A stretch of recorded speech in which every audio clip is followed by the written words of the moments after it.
Oui, je suis parfaitement épanoui parce que je suis sommelier dans un étoilé Michelin, dans un restaurant étoilé du guide Michelin.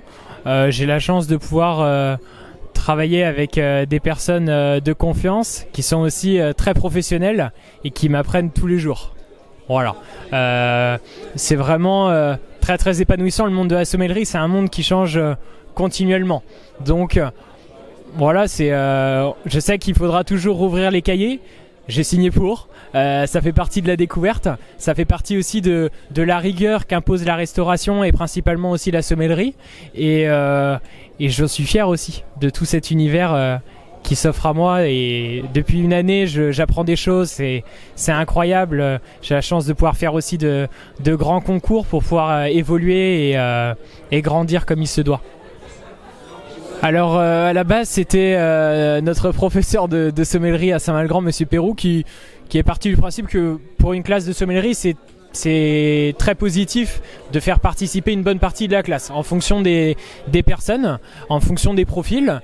Et là il s'est avéré que j'ai pu gagner cette partie régionale avec 3 autres élèves. Et on a pu grandir au fur et à mesure de ces mois d'entraînement. Et rigueur et entraînement au programme. Et j'ai pu grandir comme ça en tout cas je l'espère.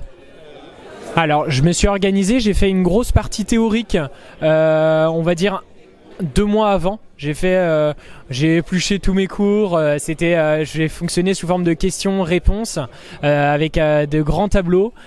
Pour pouvoir donner un cadre avec toutes ces informations.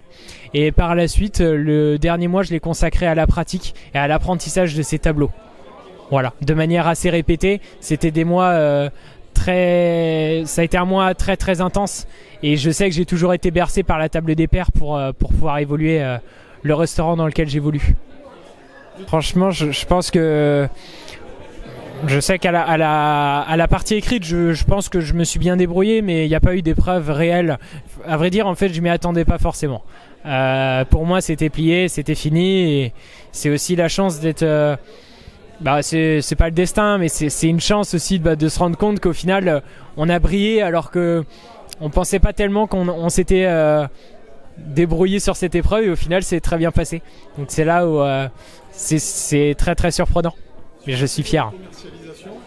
Alors la Bretagne, ce sont mes terres, donc forcément, voilà, c'est d'ici, ce sont mes racines, la Bretagne. Donc ça me tenait particulièrement à cœur de mettre en valeur tous ces vignerons engagés dans cette région.